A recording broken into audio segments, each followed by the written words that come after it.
ஜியாரத் part 2 இந்த வீடியோல, ஜியாரத்துக்கு எப்படி பிரிப்பரேஷன் ஆவுறது?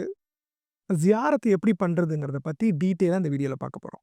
போன வீடியோல பார்த்தோம், ஜியாரத்துங்கிறது இறை சந்திப்பு அப்படிங்கிறது. அந்த இறை சந்திப்புங்கிறது நம்ப சாமானிய மக்கள சந்திக்கிறதுக்கும், ஹையர் ஃப்ரீக்வன்சில இருக்கிற இறை நேசர்கள், அவுலியாக்கள சந்திக்கிறதுக்கும் வித்தியாசம் இருக்கு அப்படின்ட்டு. இப்ப நம்மள்ற பல பேர் என்ன பண்றோம் அப்படின்னா, அங்க அவங்க இருக்கிறாங்கங்கிறத சப்கான்ஷியஸ்லி மறந்து, ஃபோன் யூஸ் பண்றது, பேசுறது, தேவையில்லாத கலாச்சாரங்கள நம்ப சூழ்நிலைக்கு தகுந்த மாரி ஏற்படுத்திக்கிட்டோம். நம்ம தர்காக்கு போறோம் அப்படின்னா, ஜியாரத் பண்றதுக்கு மட்டும் தான் போகணும். தேவையில்லாம எந்த விஷயங்கள்லயும் பேசக்கூடாது. போனோமா, இறைநேசர்கள சந்திச்சோமா, திருப்பி வந்தோமான்னு இருக்கணும்.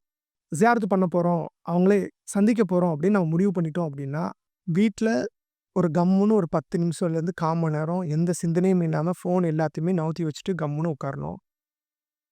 இது எதுக்கு அப்படின்னா, மெட்டீரியல்லேருந்து இந்த இறைநேசர்கள சந்திக்க அந்த டிரான்சாக்ஷன்காண்டி தான். இன்னும் டீப்பா சொல்லணும் அப்படின்னா, ஜியாரத் பண்றதுக்குன்னு ஒரு பர்ட்டிகுலர் ட்ரெஸ்ஸஸ் யூஸ் பண்ணிக்கலாம். ஒரு பர்ட்டிகுலர் ஸ்மெல் யூஸ் பண்ணிக்கலாம். இதெல்லாம் எதுக்கு அப்படின்னா, காலப்போக்குல பிரெயின் வந்து ஜியாரத் பண்ண போறோம் அப்படின்னா, 2, 3 மினிட்ஸ்லயே அந்த நிலைக்கு சீக்கிரம் போயிரும். குறிப்பா வந்து பார்த்தோம் அப்படின்னா, பயிற்சி பண்ணும்போது ஒரே மேட்டு, ஒரே ட்ரெஸ் எதுக்கு போட சொல்றாங்கன்னு நம்ம போன வீடியோல பேசியிருந்தோம். காரணம் என்ன அப்படின்னா, அத பழக்கமாக்கும்போது என்ன ஆகும் அப்படின்னா, இந்த மெட்டீரியல் லைஃப்ல இருக்கிற ப்ரெஷர்லேருந்து ஈஸியா அந்த டிரான்சாக்ஷனுக்கு மைண்டு அமைதி நிலைக்கு போறதுக்கு அது ஒரு ட்ரிக் அவ்வளோதான். இந்த ட்ரிக் எனக்கு வந்து எந்த அளவுக்கு உதவுது அப்படின்னா, அதே ட்ரெஸ்ஸஸ் அதே பயிற்சி இதுக்கு போகும்போது 20-40 செகண்ட்ல பிரெயின் வந்து ஸ்டேட் மாறுது. பீட்டா ஸ்டேட்லேருந்து ஆல்ஃபா ஸ்டேட்டுக்கு ஆட்டோமேட்டிக்கா கன்வெர்ட் ஆகுது. ஸோ அதுக்காண்டி என்ன பண்ண போறோம் அப்படின்னா, ஒரு 1/4 மணி நேரம் ஃபோன் எல்லாத்தையுமே ஆஃப் பண்ணிட்டு, யார்ட்டயும் பேசாம கம்முன்னு உட்கார்ந்திருக்கிறது சிறந்தது. உட்கார்ந்துட்டு ஜியாரத் பண்றதுக்குன்னு ஒரு தனி ஆடைகள தேர்ந்தெடுத்துக்கிறது இன்னும் சிறப்பு. அது வெள்ளையில இருந்தா டிவைன் பவர நமக்குள்ள கொண்டுட்டு வரதுக்கு ரொம்ப ஈஸியா அது உதவும். ட்ரெஸ்ஸு வந்து பர்ட்டிகுலரா அதுக்குன்னு ஒரு ஜியாரத்துக்குன்னு ஒரு ட்ரெஸ்ஸு சூஸ் பண்ணீங்க. அதேமாரி அதுக்குன்னு ஒரு ஸ்மெல், ஒரு சென்ட்டோ அந்த ஸ்மெல் எதுக்குன்னா, சைக்காலஜிக்கலா உங்கள அந்த மைண்ட்ஸ் அந்த ஹார்மோன்ஸ வந்து கிரியேட் பண்ணி, அந்த ஸ்பிரிச்சுவல் லெவலுக்கு உங்கள ஸ்பிரிச்சுவல் ஹார்மோன்ஸ வந்து ஆக்டிவேட் பண்ணி, அந்த லெவலுக்கு உங்கள கொண்டுட்டு போறதுக்கு ரொம்ப உதவியா இருக்கும். அப்ப தனி உடை, சென்ட் யூஸ் பண்ணீங்க. ஒரு 1/4 மணி நேரம் எந்த தாட்டும் இல்லாம ஃபோன ஸ்விட்ச் ஆஃப் பண்ணிட்டு, இல்ல சைலன்ட்ல போட்டு உட்காந்துருங்க. அதுக்கப்புறம் என்ன பண்ணுங்க, ஒரு 1/4 மணி நேரம் கழிச்சு உது செய்யுங்க. உடம்புல உள்ள முக்கியமான பாகங்கள்ல தண்ணி பட்டதுக்கப்புறம், நம்ம முன்னாடி பட்டதுக்கப்புறம் பாடி என்ன ஆகும், ஆட்டோமேட்டிக்கா ரிலாக்ஸ்ட் ஆயிரும். ரிலாக்ஸ்ட் ஆனதுக்கப்புறம், நம்ம அந்த உடைய போட்டுக்கிட்டு, அந்த ஸ்மெல்ல போட்டுக்கிட்டு, நோக்கம் என்னான்னா, அவங்க மட்டும் தான் சிந்தனையில இருக்கணும். வேற எந்த தாட்டும் இருக்கக்கூடாது. நீங்க வீட்லேருந்து அவங்கள் இடத்துக்கு போற நோக்கத்துல யார்ட்டயுமே பேசக்கூடாது. யாரும் உங்கள்ட்ட பேசினாலும் ஜஸ்ட்டு தலையாட்டுங்க. ஸ்டார்ட்டிங் ஸ்டேஜ்ல இது மாரி பேசுவாங்க. அப்ப உங்களால எடுத்த உடனேயே டிஸ்ட்ராக்ட் ஆவீங்க. கொஞ்சம் கொஞ்சமா நீங்க பேச மாட்டீங்கங்கிறத அவங்க உணர ஆரம்பிக்கும்போது, நீங்க ஆட்டோமேட்டிக்கா நடந்து வந்தாலே அவர் வந்து ஜியாரத் பண்ண போறாரு. நம்மள்ட்ட பேச மாட்டாருங்க சப்கான்ஷியஸா ஆப்போசிட்ல இருக்கவங்களுக்கு வந்துரும். வீட்லேருந்து கிளம்பும்போது, அங்க போயிட்டு வர வரையும் யார்ட்டயும் பேச மாட்டோம். வீட்ல இருக்கிறவங்ககிட்ட பேச மாட்டோங்கிறத ஸ்ட்ராங்கான ஒரு இன்டென்ஷன் எடுத்துங்க. இதெல்லாம் ஜியாரத் பண்றதுக்கான பிரிப்பரேஷன்.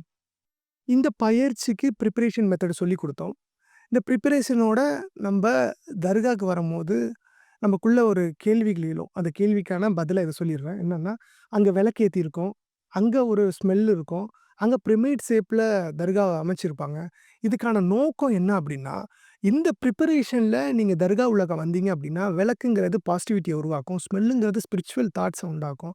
அந்த பிரமிட் ஷேப்ல குப்பா உருவாக்குற நோக்கம் என்ன அப்டின்னா, அந்த யூனிவர்ஸோட எனர்ஜி ஈஸியா அப்சர்வ் பண்ணும். அப்ப இதே நிலையில நீங்க பிரிப்பரேஷன் பண்ணி வரம்போது, இந்த எல்லா சூழல்களும் அவங்களோட தாட்டுக்கு போயி கனெக்ட் ஆவுறதுக்கு ரொம்ப யூஸ்ஃபுல்லா இருக்கும்னு சொல்றோம். அந்த விளக்கேத்துறதா இருக்கட்டும், அந்த ஸ்மெல்லு அங்க உள்ள அத்தர் ஸ்மெல்லா இருக்கட்டும், பத்தியா இருக்கட்டும், அதுக்கப்புறம் வந்து பார்த்தோம் அப்டின்னா, அந்த பிரமிட் ஷேப்ல இருக்கிறதா இருக்கட்டும், இதெல்லாம் நம்பள அவங்க ஸ்டேட்டுக்கு கொண்டுட்டு போறதுக்கு உதவுறதுக்கு தான் தவிர, வேற எந்த நோக்கத்துக்குமும் இல்ல. அதே மாரி இந்த அத்தர் இது எல்லாமே நம்மள அங்க உருவாக்கிக்கப்பட்டிருக்கிற எல்லாமே நம்பள அந்த நிலைக்கு கொண்டுட்டு போறதுக்கு ஆ எமோட் பண்றதுக்கு தான் தவிர, வேற ஒண்ணுமே இல்ல. போறீங்க, போய் தர்கா உள்ளாக்க போறீங்க. தர்கா உள்ளாக்க போய் செருப்ப கழட்டி வச்சுட்டு என்ன பண்றீங்க அப்டின்னா, 3 வாட்டி டீப் பிரீத் இழுத்து விடுங்க. இழுத்து விட்டுட்டு அவங்க உள்ளாக்க போகும்போது எப்படி போகணும் அப்படின்னா, ஒரு 100 பேர் உங்க முன்னாடி துப்பாக்கிய வச்சுக்கிட்டு நின்றா, எந்த அளவுக்கு பயபக்தியா இருப்பீங்களோ, அந்த அளவுக்கு பயபக்தியா நம்ம உள்ளாக்க போகணும். அந்த பயபக்தி உடம்புல இருக்கிறத விட ஒவ்வொரு செல்லுலயும் அந்த பயபக்தி இருக்கணும். அந்த அளவுக்கு உடைஞ்சு போய் நம்ம ஒண்ணும் இல்லடாங்கிறத லெவல்ல நீங்க போகணும்.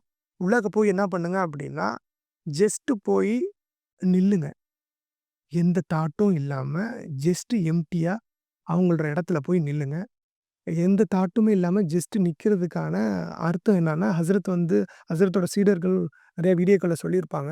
ஹஸ்ரத் சொன்னது என்னன்னா, "ஜஸ்ட் போய் சும்மா நின்டுகிட்டு வா" அப்படின்னு ஹஸ்ரத் சொல்லுவாங்க. அதுக்கான அர்த்தம் என்ன அப்படின்னா, சும்மா நிக்கிறதுங்கிறது மைண்ட கடந்து emptiness. Zero thought, no mind. உள்ளதிலேயே ஹையர் ஃப்ரீக்வன்சி என்னன்னு வந்து பார்த்தோம் அப்படின்னா, தாட் இல்லாத நிலை தான். அந்த நிலையில ஈஸியா சூஃபியாக்களுடைய, அவுலியாக்களுடைய கனெக்ட் ஆக முடியும். அதுதான் ஹஸ்ரத் சிம்பிளா ரொம்ப ஈஸியா அத புரிய வைக்கிறதுக்காண்டி, "போய் எந்த தாட்டும் இல்லாம, எந்த சிந்தனையும் இல்லாம நின்டுட்டு வா போதும்" அப்படின்ட்டு சொன்னாங்க. போய் எதுவுமே கேட்கக்கூடாது. ஹஸ்ரத்தோட புள்ளைங்களுக்கு வந்து பார்த்தீங்க அப்படின்னா, எந்த இதுவும் கேட்கக்கூடாது. ஜஸ்ட் போய் நின்டுட்டு, ஜஸ்ட் அப்படியே திரும்பி வந்துரணும். அதோட அர்த்தம் என்ன அப்படின்னா, தாட்டே இல்லாம எம்ப்டினஸ் தான் உள்ளதிலே ஹையர் ஃப்ரீக்வன்சி. ஹையர் டைமென்ஷன்ல, ஹையர் கான்ஷியஸ்ல இருக்கிறவங்கள தொடர்பு கொள்றதுக்கான ஈஸியான மெத்தட் என்ன? ஹைலி ரெவல்யூஷனரி மெத்தட் என்ன அப்படின்னா, தாட் இல்லாம இருக்கிறது தான். தாட் இல்லாம இருந்தீங்கன்னா, அவங்க ஆட்டோமேட்டிக்கா அவங்க ஃப்ரீக்வன்சி கனெக்ட் ஆயிரும். அப்ப அங்க போயி என்ன பண்ண போறோம் அப்படின்னா, எந்த அந்த பயபக்தியோட போய் நிண்டு, ஜஸ்ட் எம்ப்டியா எவ்வளோ நேரம் உங்களால நிக்க முடியுமோ, அப்படியே எம்ப்டியா ஒரு 5 இல்ல 10 நிமிஷம் அப்படியே நின்டுட்டு, எந்த கோரிக்கையும் எதுவுமே வைக்காம, அப்படியே அதே பயபக்தியோட திரும்பி வீட்டுக்கு வந்துரணும். வீட்டுக்கு வந்து ஒரு 5 நிமிஷம் சும்மா கம்முனு உட்காந்துட்டு, அந்த நடந்த அந்த வைப்ரேஷன்ஸ் இருக்கு பார்த்தீங்களா? அத உங்க ஒவ்வொரு செல்லுக்கும் வீட்டுக்கு வந்துட்டு, அத செலுத்தணும். செலுத்திட்டு, அதுக்கப்புறம் கொஞ்சம் கொஞ்சம் கொஞ்சம் கொஞ்சமா நீங்க பேக் டூ த நார்மல் போலாம். இதுதான் எங்களுக்கு ஹஸ்ரத் சொன்ன ஜியாரத் முறை. அங்க போய் இது வேணும், அது வேணும்னு கேட்கும்போது, அங்க சிந்தனை வந்துரும், தாட் வந்துரும்.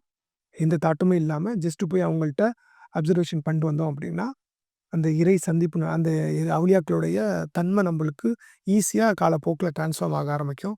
அப்ப கான்ஷியஸ்னஸ்ஸா உங்களுக்கு என்ன மெட்டீரியல் லைஃப்ல தேவை எல்லாமே பூர்த்தியாக ஆரம்பிச்சுரும். அது இல்லாம அந்த இறைத்தன்மையும் உங்களுக்கு அடையும். இது ஒரு மெத்தடு. 2வது மெத்தடு என்ன அப்படின்னா, இது என்னோட பர்சனல் இண்டிவிஜுவலா நான் செய்ற ஒரு மெத்தடு. இது சில யார் யாருக்கு பயனடையுதோ இத எடுத்துக்கங்க. இத நான் பதிவு செய்றேன் ஓப்பனாவே. ப்ரிப்பரேஷன் வந்து சேம் தான். இதேமாரி ப்ரிப்பரேஷன் ஆயிட்டு தர்காக்கு போயிட்டு என்ன பண்ணணும் அப்படின்னா, சமணம் கட்டி உட்காந்துரணும்.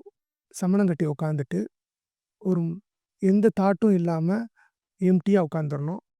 உட்காந்துட்டு ப்ரிப்பரேஷன் வந்து பேசிக் சொன்னது எல்லாத்துக்கும் சேம் ப்ரிப்பரேஷன் தான். அங்க தர்கா உள்ளாக்க வந்ததுக்கப்புறம் என்ன பண்ணணும்னு சொல்றேன். இந்த பயபக்தியோட உள்ளாக்க வந்து சமணம் கட்டி உட்காந்துரணும். சமணம் கட்டி உட்காந்துட்டு என்ன பண்ணணும் அப்படின்னா, அங்க ஒரு மூச்சோட்டம் இருக்கு பார்த்தீங்களா? அங்க அங்க ஒரு அங்க அந்த ஸ்மெல் இருக்குல்ல. அங்க அத்தர் ஸ்மெல்லோ, அந்த ஸ்மெல்லோ கண்ண மூடிக்கங்க. சமணம் கட்டி உட்காந்து கண்ண மூடிக்கணும். கண்ண மூடிட்டு, அங்க ஒரு வைப்ரேஷன் இருக்கும். ஸ்டார்ட்டிங் ஸ்டேஜ்ல அந்த வைப்ரேஷன் நம்மளாட்டி ஃபீல் பண்ண முடியாது.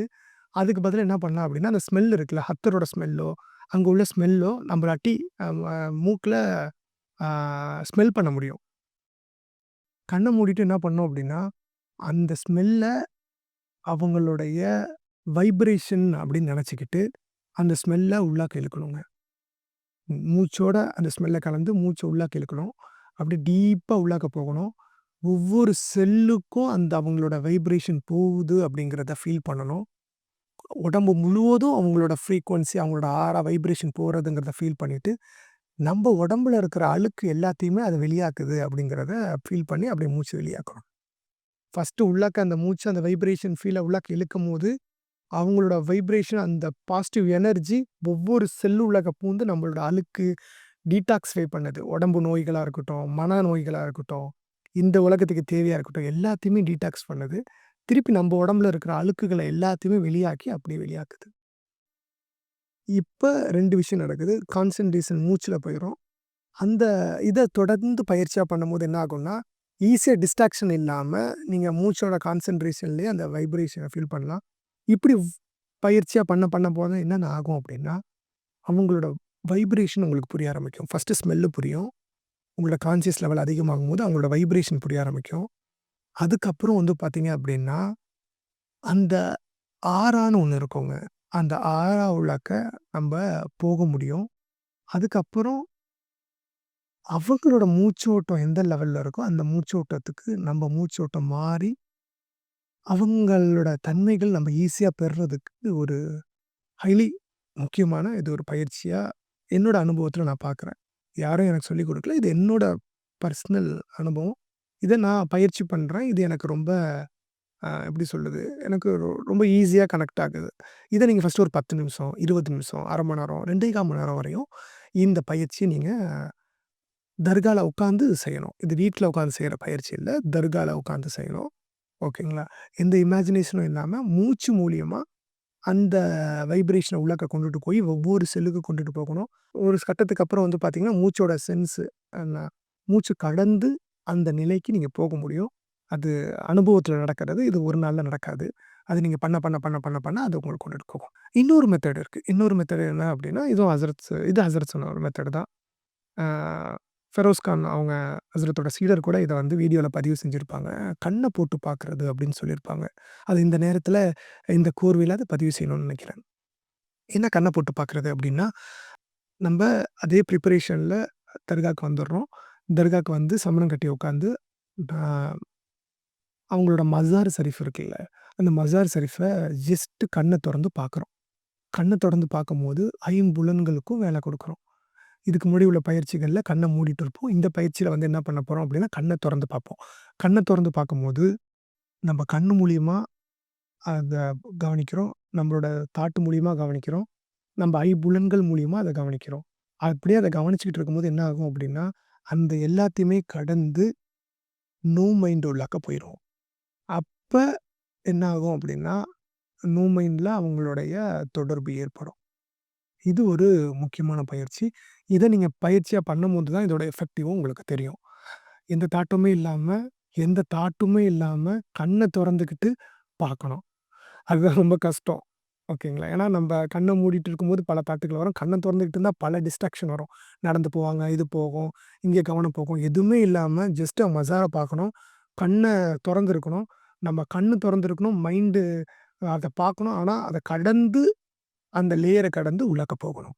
இது பயிற்சியா பண்ண உங்களுக்கு அந்த தன்மைகள் வரும்.